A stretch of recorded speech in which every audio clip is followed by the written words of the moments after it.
Hi everyone.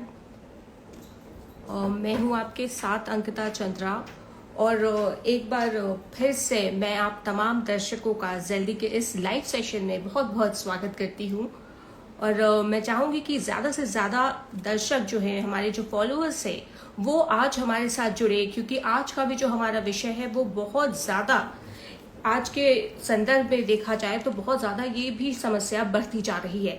आज हम जिस विषय पर बात करने वाले हैं वो है पीसीओडी एंड स्लीप इश्यूज। आखिर क्यों पीसीओडी में नींद की जो है वो कमी हो जाती है, नींद से जुड़ी समस्याएं हो जाती है, या फिर कहीं ना कहीं जो नींद की समस्या है वो पीसीओडी को उजागर करती है। इन दोनों में क्या रिलेशन है, इसी संबंध को आज हम समझने की कोशिश करेंगे और डॉक्टर से उपाय जानेंगे कि किस तरह से, अगर आपको पीसीओडी की समस्या है और इसके साथ ही साथ अगर आप इंसोम्निया जैसे डिसऑर्डर का सामना कर रहे हैं, तो उसे कैसे उसका सॉल्यूशन निकाला जा सकता है, उस समस्या से कैसे आप उभर सकते हैं। इसी विषय पर आज हम बातचीत करेंगे और अपने डॉक्टर से जानेंगे, इस पर पूरी तरह से चर्चा करेंगे। हमारे साथ डॉक्टर शबनम जुड़ेंगी जो एक ऑब्स्टेट्रिशियन गायनेकोलॉजिस्ट है और उन्होंने पीसीओएस पर भी सर्टिफाइड, आपको बता दें कि सर्टिफाइड कोर्स किया है PCOS from American society of reproductive medicine,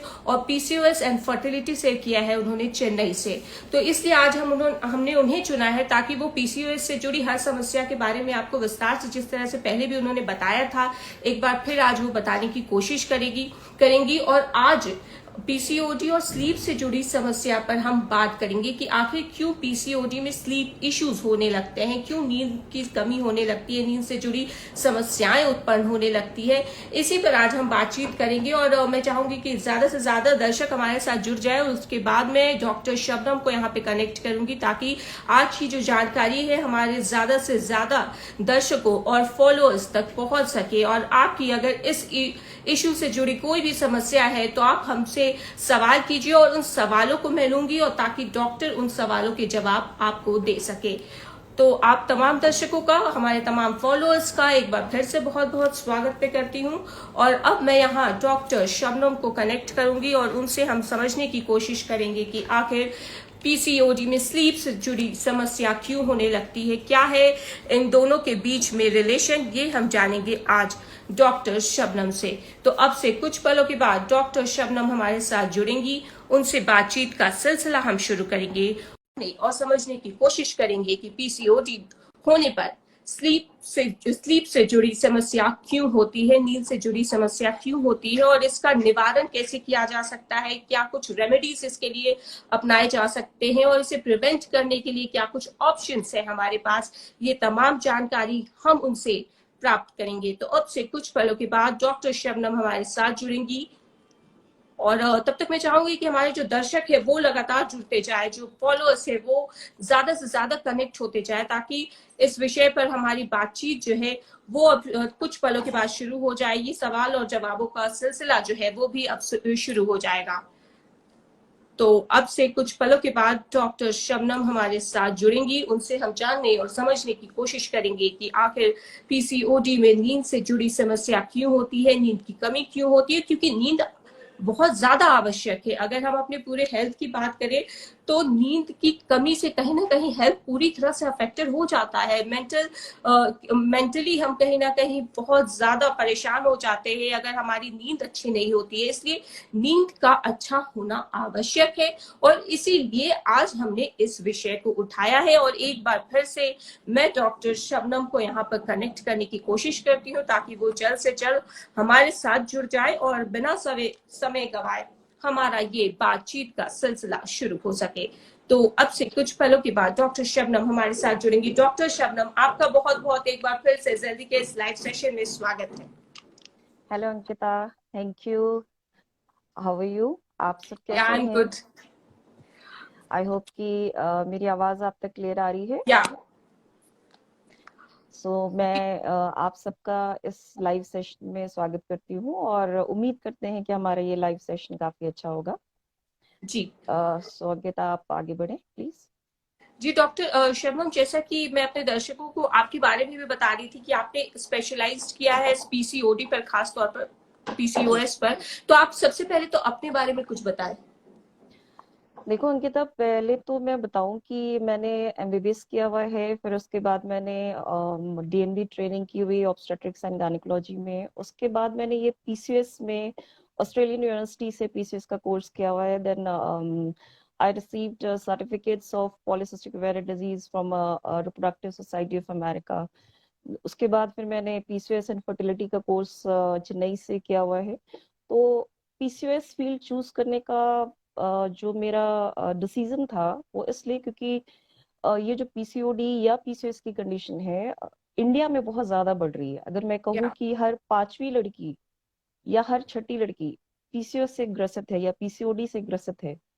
तो चूंकि बहुत कॉमनली ये कंडीशन बढ़ती जा रही है, और शायद एक तरीका जो है ट्रीटमेंट का कि सिर्फ एक मेडिसिन दे देना पेशेंट को, that is not the way of treatment. या तो इसलिए इस फील्ड को चूज करने का ये था कि मैं पेशेंट से डायरेक्टली इंटरेक्ट करूं, उनको समझाऊं, और जो भी सही तरीका है उसे चूज करके इन पेशेंट्स को आगे लेके चलूं ताकि इनकी लाइफ एक बेहतर और अच्छी लाइफ बन सके। हमारी बिल्कुल। ओपीडीज में रफली अगर आप कहो कि इनफर्टिलिटी के पेशेंट्स में कहो तो 30% रफली जो होते हैं पीसीओएस से होते हैं या पीसीओडी से होते हैं। So these were the things जो मैंने चूज किया कि मुझे इस फील्ड में जाना चाहिए, शायद मेरी जरूरत यहाँ पे ज्यादा है। बिल्कुल, तो अगर हम आई अपने थिंक आई एम देश की बात लकी। करें, जैसा कि आपने भी बताया कि ये समस्या लगातार बढ़ती जा रही है, और जिस दिन यस, से हमने इस सेशन की शुरुआत की थी अपने बी फ्री की, तो हमने पीसीओडी का मुद्दा बहुत ज्यादा उठाया है ताकि ज्यादा से ज्यादा जो महिलाएं हैं इस ओर आए और अवेयरनेस एक क्रिएट हो सके हमारे डेफिनेटली, यस। माध्यम से। और इसीलिए आज हमने पीसीओडी और स्लीप इश्यूज का मुद्दा उठाया है, क्योंकि ये भी एक जो समस्या है वो बहुत बढ़ती जा रही है। इस पर हम बातचीत करेंगे, लेकिन सबसे पहले डॉक्टर शबनम आपसे जानना चाहेंगे कि एक अच्छी नींद क्यों आवश्यक है और वो क्या होती है। देखो, एक अच्छी नींद सबसे पहले तो मैं कहूंगी कि एक इंसान को हेल्दी रहने के लिए जितना एक बैलेंस डाइट की जरूरत है, जितनी एक्सरसाइज की जरूरत है, उतनी ही एक अच्छी नींद की जरूरत है। क्योंकि अगर आप रात को अच्छे से सोगे नहीं तो सुबह आप हेल्दी महसूस नहीं करोगे, आप अलर्ट जी। महसूस नहीं करोगे, आप एनर्जाइज महसूस नहीं करोगे। ये नॉर्मल आपकी डे टू डे लाइफ के लिए भी जरूरी है। तो एक अच्छी नींद आपके एक अच्छे हेल्थ के लिए बहुत जरूरी है। उसके अलावा बहुत सारे कॉम्प्लिकेशंस आपको लाइफ में हो सकते हैं। अगर एक बंदा अच्छे से सोता नहीं है तो आप समझ सकते हो कि वो शायद बहुत स्ट्रेस्ड आउट हो सकता है। स्ट्रेस एक ऐसा फैक्टर है जो आपकी लाइफ को बहुत खराब कर देता है। बहुत एंजाइटी हो सकती है। तो मतलब ये है कि अपनी डे टू डे लाइफ को एक अच्छी तरह से वो जी ही नहीं सकता है। और लॉन्ग टर्म अगर इफेक्ट में आप आ जाओ तो लॉन्ग टर्म इफेक्ट में आपको कार्डिक प्रॉब्लम्स आ सकती हैं। आपको शुगर होने का खतरा हो सकता है, आपको ब्लड प्रेशर बढ़ने का खतरा हो सकता है। तो बहुत सारे हेल्थ कॉम्प्लिकेशंस हो सकते हैं।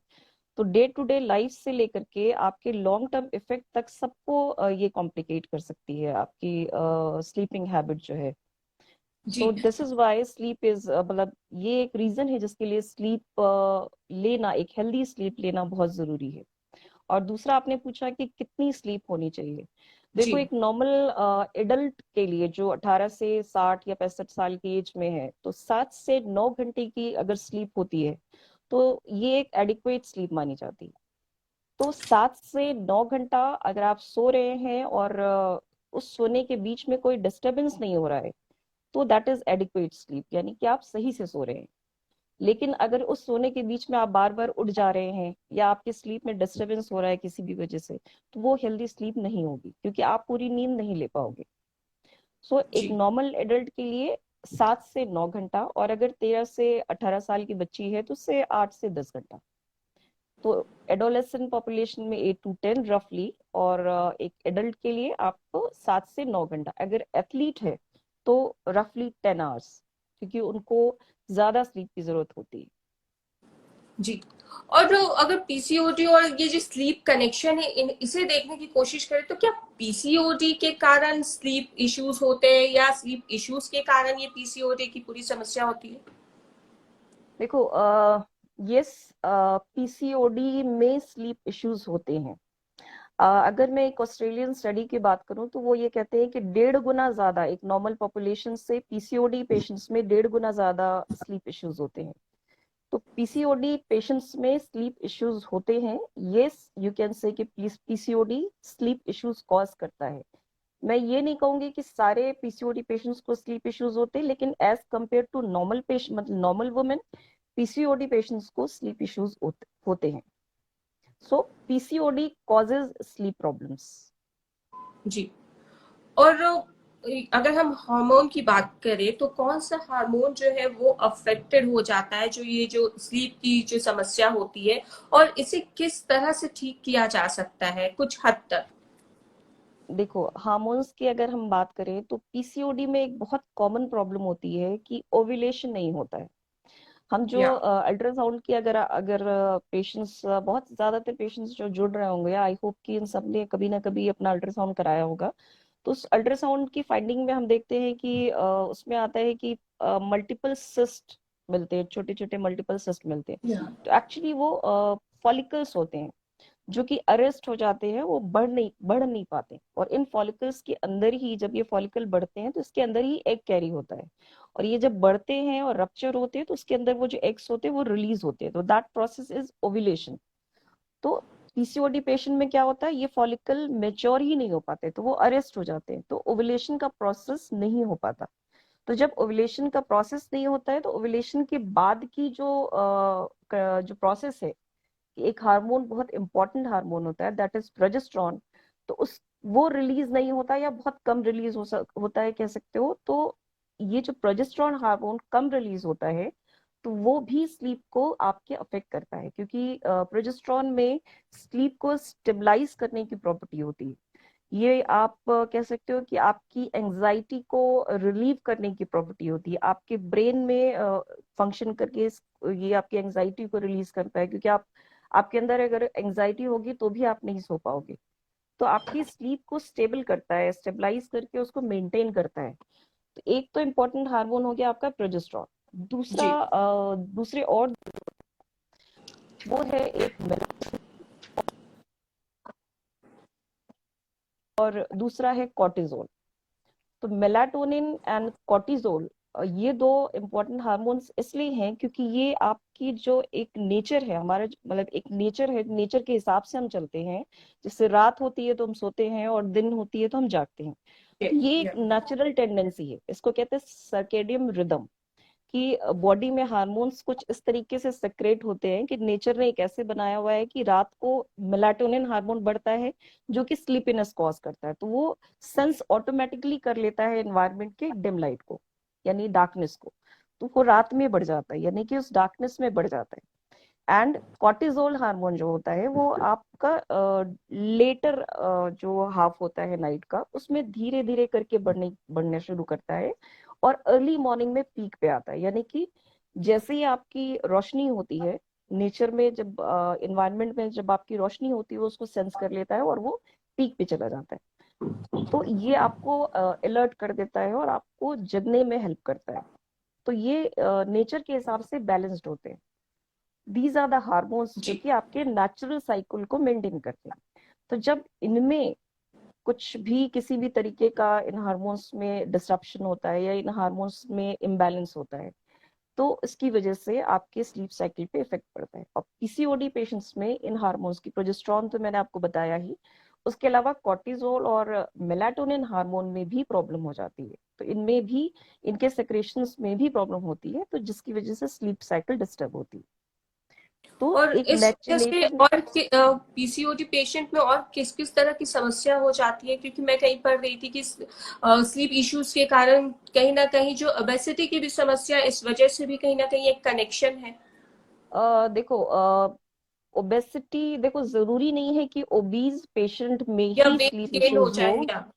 हाँ, मैं वही बता रही थी कि जरूरी नहीं है कि ओबीज पेशेंट्स में ही स्लीप इश्यूज हो, लेकिन यस, ओबीज पेशेंट्स में ये प्रॉब्लम ज्यादा क्यों होती है, क्योंकि अगर आप रात में सोते नहीं हो, 24 घंटा है हमारे पास, 24 घंटे में आप मुश्किल से 2 घंटा या 3 घंटा सोते हो, तो होता है क्या है, जब हम जगते रहते हैं तो कुछ ना कुछ खाते रहते हैं। तो जी। इस वजह से भी आपकी ओबेसिटी कहीं ना कहीं इंक्रीज होती है।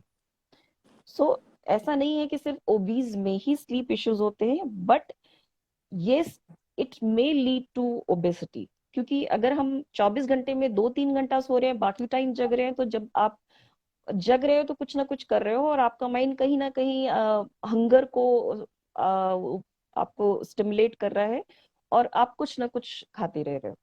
तो वो जो कुछ ना कुछ एक्चुअली होता है वो बहुत कुछ हो जाता है। तो इसलिए जी। टाइम से जगना और प्रॉपर स्लीप, क्योंकि जब हम सोते हैं तब तो कुछ नहीं खाते हैं, तो वो ओबेसिटी को एक जन्म दे सकता है। जी। सो इन अ वे यू कैन से कि यस, पीसीओडी में, सॉरी, स्लीप इश्यूज अगर आपको होते हैं तो ओबेसिटी हो सकती है। जी। और इस बीच एक सवाल ले लेते हैं। सबीहा खान ने पूछा है कि मैम मुझे स्लीप की प्रॉब्लम है और इसलिए मैं कंसीव भी नहीं कर पा रही हूँ। कंसीव करने के लिए मुझे क्या करना चाहिए? देखिए, स्लीप की प्रॉब्लम है क्योंकि आप स्ट्रेस बहुत ले रहे हो। पीसीओडी पेशेंट्स में सबसे बड़ी प्रॉब्लम क्या है कि आप स्ट्रेस लेते हो, और स्ट्रेस की वजह से और आपको नींद में समस्या हो सकती है। क्योंकि स्लीप हाइजीन में एक ये बहुत इंपॉर्टेंट चीज है कि आप स्ट्रेस नहीं लो, क्योंकि अगर आप स्ट्रेस लोगे, एंजाइटी रहेगी आपके अंदर, या डिप्रेशन में आओगे, तो आपको इनफर्टिलिटी इश्यूज आएंगे, आपको नींद नहीं आएगी। क्योंकि नींद ना आने की वजह आपको तलाश करना है कि आपके अंदर स्ट्रेस है। आप बहुत ज्यादा सोचोगे तो आपको नींद नहीं आएगी। तो अपनी सोचे अपने बेडरूम से बाहर रखो। जो कुछ आपको सोचना है वो दिन में सोचो, और रात को कूल होके, एकदम कूल माइंड के साथ सोने जाओ। अपनी सोचों को हटा दो, तो स्ट्रेस जो है उसको हटा दो लाइफ से। बहुत स्ट्रेस और डिप्रेशन ये आपके स्लीप को अफेक्ट करता है। तो जो कॉज है उसको हटाओ। इनफर्टिलिटी के बारे में मत सोचो, आप एक अच्छी और नॉर्मल जिंदगी के बारे में सोचो। तो इनफर्टिलिटी अगर स्लीप की वजह से अफेक्ट हो रही है तो अपने आप चली जाएगी। तो जी। स्लीप और इनफर्टिलिटी का रीजन नहीं है, आपके एंजाइटी और स्ट्रेस और इनफर्टिलिटी ये रिलेटेड है।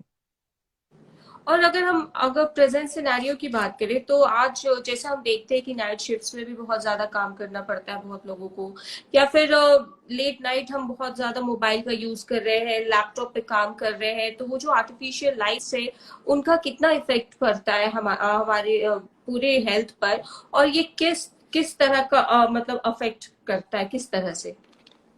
देखो, आर्टिफिशियल लाइट्स हैं, जैसे अभी क्या हालत क्या हो गई है कि हम बिना मोबाइल के तो बेड में जाते ही नहीं है। मतलब जी। तब तक हम मोबाइल करते रहते हैं। ये आपकी भी शायद आदत होगी, ये मेरी भी आदत होगी, या और ये सबकी आदत होगी। हर किसी बिना की हो गई। मोबाइल के तो हम बेड पे, हाँ, बेड पे जाते ही नहीं। तो मोबाइल हमारे सोते सोते लास्ट लास्ट टाइम तक हमारे साथ होता है।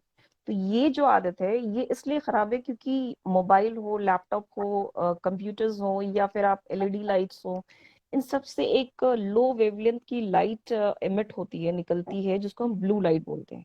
तो ये जो या ब्लू लाइट है ना, अगेन आपकी जो हार्मोन है मेलाटोनिन, जो कि आपके कह सकते हो स्लीपीनेस का हार्मोन है, जो आपको सुलाने में हेल्प करता है, उस हार्मोन को अफेक्ट करता है।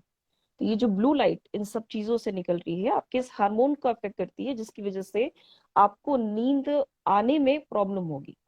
तो इसलिए ये सारी चीजें एटलीस्ट 1 घंटा पहले, और नहीं तो आधा घंटा पहले, इन चीजों को अपने मतलब जब आप बेडरूम में जाते हो तो आधा या 1 घंटा पहले इन चीजों को बंद कर दो। और सबसे अच्छा तो ये है कि बेडरूम में जाते हो तो आप एक बुक ले लो और पढ़ने की कोशिश करो, अपने आप नींद आ जाएगी। तो इन जी। सारी चीजों को बंद करना होगा कम से कम 1 घंटा पहले, और अगर 1 घंटा ना सही तो आधा घंटा पहले। बिल्कुल, ये चाहे वो ब्लू लाइट पीसीओडी आपकी, यस, की बात हो नॉर्मल, या या नॉर्मल इंसान की नॉर्मली बात। भी सबको, यस, या सबको भी करना चाहिए, और पीसीओडी में तो स्पेशली करना चाहिए। यस। जी।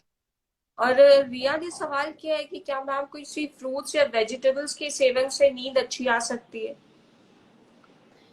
देखिए, फ्रूट्स और वेजिटेबल्स के सेवन से नींद अच्छी आ सकती है ऐसा तो नहीं कहूंगी, लेकिन यस, एक्सरसाइज और हेल्दी और बैलेंस्ड डाइट अगर आप रखोगे और एक्सरसाइज साथ में करोगे तो यस, आपकी नींद अच्छी हो सकती है। तो एक आप कह सकते हो स्लीप हाइजीन में हम ये भी बताते हैं कि आप एक्सरसाइज करो, बैलेंस डाइट रखो, तो आपकी स्लीप इंप्रूव हो सकती है।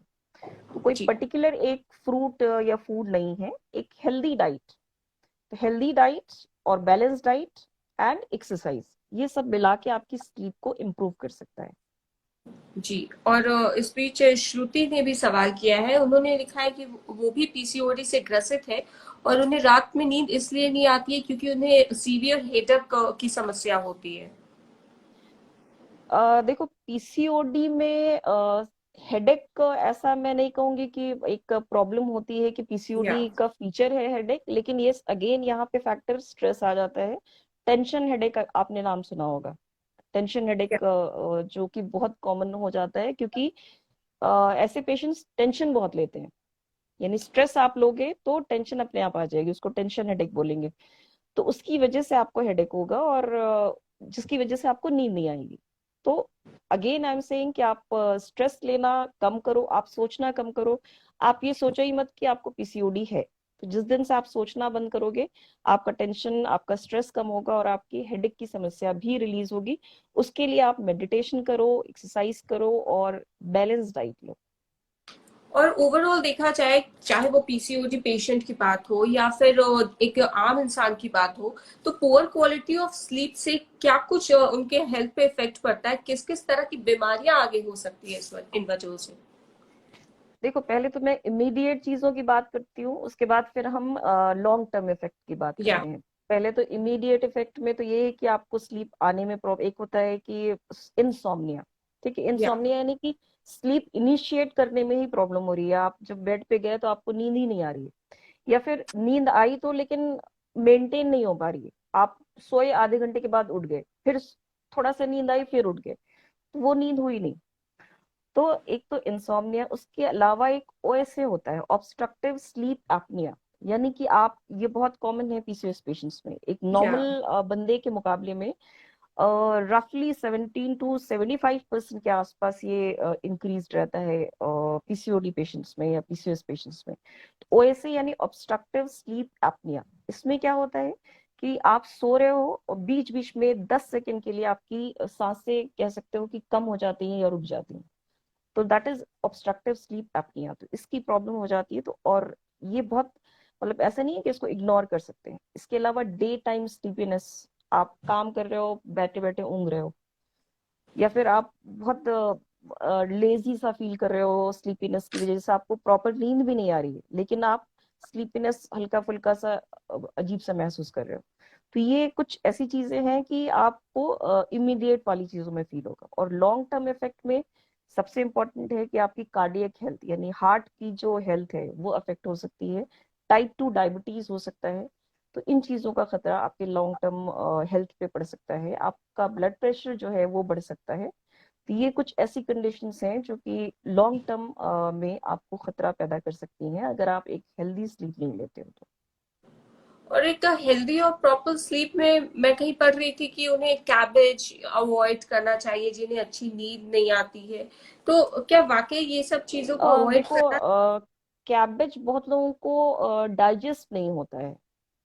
ओके। थिंग इज दैट, और जैसे बहुत लोगों को वो डाइजेस्ट नहीं होता है। तो डाइजेशन के पॉइंट ऑफ व्यू से, क्योंकि अगर आपको चीजें, कोई भी ऐसी चीज जो आपको डाइजेस्ट नहीं होती है, अगर आप रात को लेते हो तो फिर गैस नींद में बनेगी और नींद नहीं आएगी। खलल। तो सिर्फ कैबेज ही नहीं है, आपको कोई भी ऐसी चीज जो आपको डाइजेस्ट नहीं होती है, आप मुश्किल से डाइजेस्ट कर पाते हो, रात को नहीं लो। और दूसरी, रात को जो आप डिनर लेते हो वो 7 बजे से पहले करो। तीसरा क्या है कि आप खाली पेट नहीं सो, यानी कि जब आप सो रहे हो तो आपको प्यासा नहीं रहना है। आपको खाली पेट नहीं रहना, हल्के फुल्के स्नैक्स ले लो कुछ। कोशिश करो कि प्रोटीन स्नैक्स लेने के लिए, शुगरी के बजाय प्रोटीन स्नैक्स लो, हल्के फुल्के। तो जी। कैबेज सच नहीं है, लेकिन यस, कैबेज बहुत बहुत सारे लोगों में डाइजेस्ट नहीं होता, तो उसकी वजह से गैस बनेगी, तो ऑब्वियसली आपको नींद में प्रॉब्लम होगी। तो और इस और भी बीच बहुत सारी चीज। रचना का सवाल है कि क्या उन्हें टी और कॉफी अवॉइड करना चाहिए एक अच्छी नींद के लिए? Can you please repeat once जी, अगेन रचना ने क्वेश्चन? सवाल किया है कि क्या टी और कॉफी अवॉइड करना चाहिए एक अच्छी नींद के लिए? यस, कैफीन तो बिल्कुल अवॉइड करना चाहिए। अगर आप कैफीन लेते हो और बहुत शौकीन हो तो सुबह आप ले लो। अगर आप चाय लेते हो तो आप सुबह ले लो। शाम वाली चाय या तो अवॉइड करो, और अगर वो भी अवॉइड नहीं कर सकते हो तो शाम वाली चाय आप 3 या 4 बजे के आसपास ले लो। इवनिंग में मत लो। तो इवनिंग में कुछ भी आप इस तरीके का टी या कॉफी ले रहे हो तो वो मत लो। अगर आप कैफीन को छोड़ सकते हो तो that is the best option. But अगर कुछ लोग होते हैं एकदम एडिक्टेड होते हैं, पीसीओडी में तो वैसे भी हम कैफीन लेने को मना करते हैं। बट अगर बहुत ज्यादा एडिक्शन है, आप नहीं छोड़ सकते हो, तो सुबह ले लो, शाम में मत लो।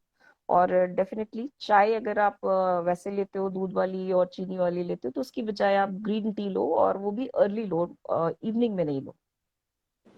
तो इस तरह जी। की कोई भी चीज हम मना करते हैं पीसीओडी पेशेंट्स में। और ज्योति जी ने सवाल किया है कि क्या कुछ हेल्दी डाइट हो सकते हैं अच्छी नींद के लिए? हेल्दी डाइट, अगेन आई से बैलेंस डाइट। रात को सोने से पहले थोड़े सा प्रोटीन स्नैक्स लो, और खाली पेट नहीं सो, पानी अच्छे से पी के सो। अब पानी इतना भी नहीं पीना है कि बार बार आपको यूरिन लगे, लेकिन यस पानी पी कर सोना है। तो ज्यादा भी एक्सेस भी नहीं होना चाहिए, लेकिन आपको थर्स्टी भी नहीं रहना चाहिए, यानी कि प्यास भी नहीं लगनी चाहिए। तो पानी पी के सो, और हल्का फुल्का स्नैक्स लेकर सो। तो स्नैक्स में शुगरी स्नैक्स की बजाय आप थोड़ा प्रोटीन वाले स्नैक्स ले लो, और जो डिनर है वो आप अर्ली कर लो। तो ऐसा कुछ स्पेसिफिक नहीं है कि यही लेके सो, लेकिन ये प्रोटीन स्नैक्स लेकर आप थोड़ा सो सकते हो। और डिनर को आप 7 बजे से पहले लो, और वो भी हल्का फुल्का। बहुत कहते हैं कि मॉर्निंग में जो ब्रेकफास्ट है वो आप थोड़ा हैवी करो, फिर लंच उससे थोड़ा कम करो, और डिनर को सबसे कम करो। जी। तो और ये एक, हाँ। जी। और प्रिया जी ने सवाल किया है कि क्या प्रेगनेंसी में भी ग्रीन टी ले सकते हैं अच्छी नींद के लिए? प्रेगनेंसी में ग्रीन टी, देखो ग्रीन टी जो है आपके बॉडी के टॉक्सिन्स को वॉश आउट करती है, तो आप ले सकते हो। मैंने आपको ग्रीन टी नहीं लेने को नहीं बोला है, मैंने आपको ये बोला है कि आप अगर से टी के एडिक्शन में हो तो आप इवनिंग में नॉर्मल टी आप जो लेते हो, दूध वाली चाय या इस तरह की चाय लेते हो, तो उसके बजाय आप ग्रीन टी लो। यस, हम ग्रीन टी पीसीओडी पेशेंट्स में हम बोलते हैं। बट प्रेगनेंसी अगर आपको है तो अगर आप इन चीजों को अवॉइड करो तो बेटर है। बट यस, अगर फिर भी नहीं अवॉइड कर सकते हो तो मॉर्निंग में एक बार ले सकते हो। और एक अच्छी स्लीप साइकिल अगर हम मेंटेन करें तो क्या पीसीओडी को कहीं ना कहीं रिवर्स किया जा सकता है? देखो because as we PCOD all know को कि पीसीओडी रिवर्सिबल भी नहीं है, लेकिन समहाउ टू सम एक्सटेंट। देखो पीसीओडी को रिवर्स तो नहीं किया जा सकता, लेकिन पीसीओडी की प्रॉब्लम्स को यस कुछ हद तक हम कम कर सकते हैं। एक अच्छी जी। स्लीप, एक हेल्दी स्लीप जो है पीसीओडी की प्रॉब्लम्स को जो इतनी ज्यादा प्रॉब्लम्स हैं उनको कुछ हद तक हम कम कर सकते हैं। क्योंकि आई थिंक अगर मेरा पहले का एक सेशन आप लोगों ने फॉलो किया है, तो उसमें मैंने इन्फ्लेमेशन के बारे में बताया था कि आप पीसीओडी पेशेंट्स में, बहुत सारे पीसीओडी पेशेंट्स में बॉडी में इन्फ्लेमेशन होता है। तो एक हेल्दी स्लीप जो है आपके इन्फ्लेमेशन को भी कम करती है। तो पीसीओडी की प्रॉब्लम्स आपके इन्फ्लेमेशन की वजह से भी बढ़ती हैं। अगर आप हेल्दी स्लीप लेते हो तो इन्फ्लेमेशन भी बॉडी का कम होगा। तो यस, आपकी प्रॉब्लम्स जो है कम बिल्कुल होंगी, लेकिन रिवर्स हो जाएंगी, पीसीओडी आपका रिवर्स हो जाएगा ऐसा नहीं। ये प्रॉब्लम्स आपकी कम हो सकती हैं, जी। क्योंकि एक हेल्दी स्लीप आपको काफी हद तक अच्छा महसूस कराएगी। तो आपका स्ट्रेस रिलीज होगा, आपकी एंजाइटी कम होगी। तो इन चीजों से आपके पीसीओडी पे फर्क पड़ेगा, अच्छा फर्क बिल्कुल। पड़ेगा। और लास्ट में आप की टेक अवेज क्या बताना चाहेंगे हमारे फॉलोअर्स को, दर्शकों को? देखिए मैं की टेक अवेज जो बताना चाहूंगी उनमें सबसे इम्पोर्टेंट तो ये बताना चाहूंगी कि बेडरूम में जाने से 1 घंटा पहले आप सारे अपने घर की लाइट्स, घर की नहीं अपने बेडरूम की लाइट्स को डिम कर दो। उसके बाद आप अगर लैपटॉप्स यूज कर रहे हो और मोबाइल यूज कर रहे हो, या फिर कुछ भी इस तरीके की चीज यूज कर रहे हो, तो उसको आधा या 1 घंटा पहले बंद कर दो। बुक लेकर बेडरूम में जाओ, मोबाइल या लैपटॉप लेकर बेडरूम में नहीं जाओ। और जो नॉर्मल हमारे स्लीप आवर्स हैं जो कि नेचर ने हमें ऑलरेडी दिया हुआ है, अगर पॉसिबल हो सके तो उन्हीं स्लीप आवर्स में सो, जैसे कि रात में। और दिन में नींद ना ले तो जैसे होता है कि एक स्मॉल नैप ही ले लिया, तो उसकी वजह से अक्सर रात को नींद नहीं आती। तो दिन वाली जो एक छोटी सी नैप भी होती है उसको हम नहीं लें। तो रात को एक अच्छी स्लीप आने के लिए ये भी हेल्पफुल होता है। उसके अलावा एक अच्छी बैलेंस डाइट, एक हेल्दी बैलेंस डाइट, एक्सरसाइज, ये चीजें अपनी लाइफ में इंक्लूड करो।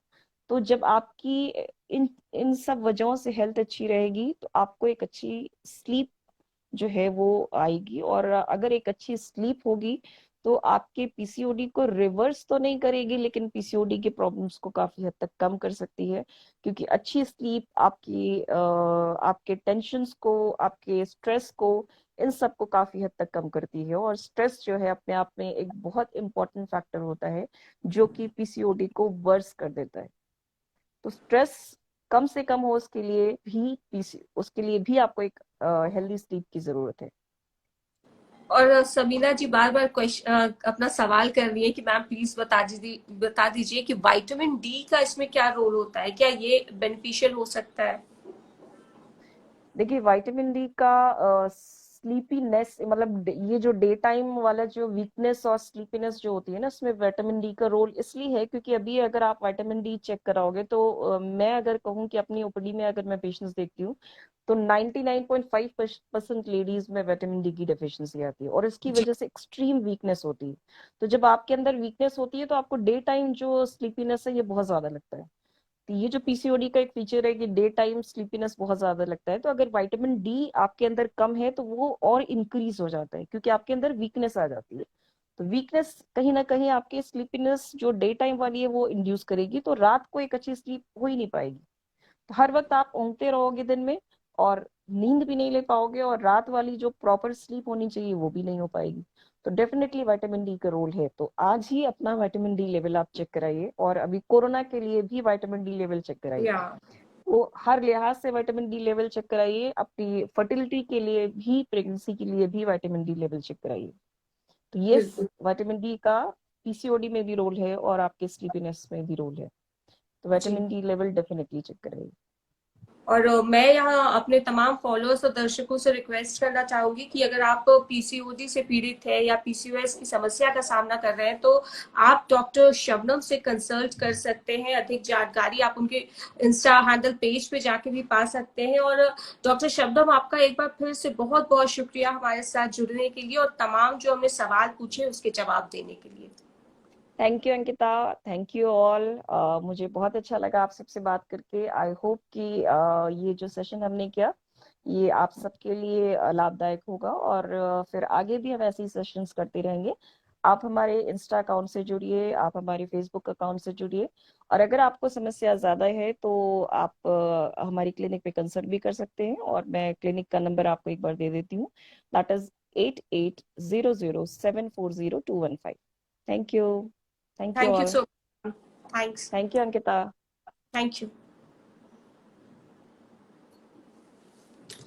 तो आपने देखा कि किस तरह से डॉक्टर शबनम ने बताया कि अगर नींद से जुड़ी समस्या है आपको पीसीओडी में, तो उसके लिए आपको क्या कुछ खाना चाहिए और किन चीजों को अवॉइड करना चाहिए, किन बातों का ख्याल रखना चाहिए, हेल्दी डाइट क्यों आवश्यक है और स्ट्रेस फ्री लाइफ रखना क्यों आवश्यक है, और योगा एक्सरसाइज को भी अपनी जीवन शैली में शामिल करना चाहिए। तो इसी के साथ आज के हमारे लाइव सेशन में फिलहाल इतना ही। अगली बार फिर मुलाकात होगी एक नए विषय के साथ। और अगर आपके मन में भी कोई ऐसा विषय है जो आप जानना चाहते हैं, उस पर विस्तार से जानकारी चाहते हैं हमारे डॉक्टर से, तो आप हमें अपने विषय के बारे में जानकारी दे सकते हैं। आप हमें कॉल कर सकते हैं, व्हाट्सएप कर सकते हैं। हमारा नंबर है 636-636-30303। और अगर आपको हमारे प्रोडक्ट, जैसा कि जल्दी का 2 प्रोडक्ट है, बैलेंस फॉर वुमेन और विटालिटी फॉर मेन, इसकी जानकारी चाहिए कि ये प्रोडक्ट कैसा है, किस तरह से काम करता है, कितना असरदार है, क्या इसकी किसी तरह के साइड इफेक्ट्स है, तो वो आप हमारे इंस्टा हैंडल पेज पर जाके